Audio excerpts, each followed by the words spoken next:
Kugabanya bya binure byo kunda, ibinyenyanza n'ibicece turacya bikomeza aho tugeze ku munsi wa 14. Niba utarabonye rero izindi video zabanjirije byo ku munsi wa mbere, wa kabiri, wa gatatu ya kwa 13, icyo wakora ndazigushyirira hasi muri comment nazo ubanze uzirebe. Ndabizi neza ko nimba warakoze ibi bintu twavuze byo ku munsi wa mbere kugera kwa 13 wabonye ibiro byaragabanutse kandi wumvise ubaye umuntu mushyashya. Utubwire muri comment uko wiyumvise, impungenge wahuye nazo, ibyakugoye, ibyakoroheye, duhane motivation. Ku munsi wa 14 rero ari we munsi wa nyuma. Guys, umunsi wa nyuma noneho turakora ibintu by'abantu biyemeje, kuko turakomeza na ya intermittent fasting cyangwa se jeûne intermittent, aho noneho dukora amasaha 24 kugira ngo dusohore ibinure twoza umubiri wacu. Muri ayo masaha 24 tumara tutariye, umubiri wacu uzagenda urwane na bya binure ubisohore pe.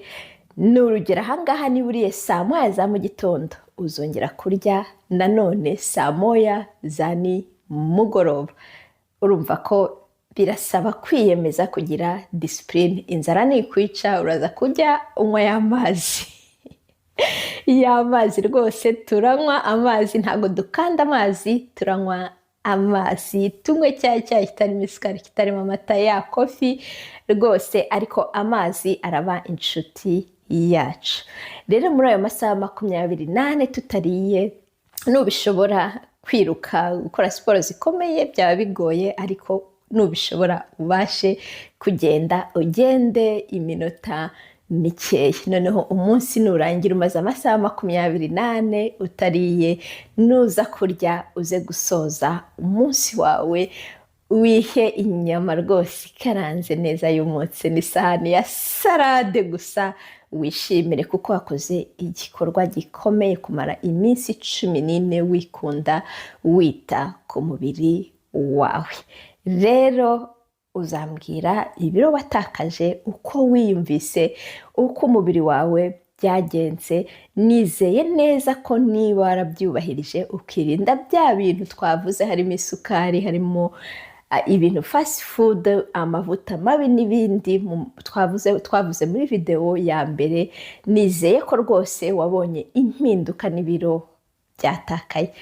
Rero uraza kumbwira uko byagenze muri iyi minsi 14, kandi nimba wifuza ko nanone twakora indi diet, hari ikintu twiyemeje, yenda kugabanya ibiro, kugabanya amaguru, kugabanya ahantu hose wifuza, uzambwira video nakurikizaho ubutaha, kuko ndi hano kugira ngo duhane ibitekerezo, duhane motivation, dukunde umubiri wacu, twubake umubiri wacu, kuko umubiri nicyo kintu cya mbere. Umubiri wawe nicyo kintu cya mbere ubashije kugenga. Nubasha kugenga umubiri wawe, n'ibindi byose bizaza, kuko ubwonko bwawe uzaba bweretse ko umubiri wawe ushoboye kuwugenga. Ibindi byose uzakora nabyo bizagenda neza. Naho ubutaha, bye.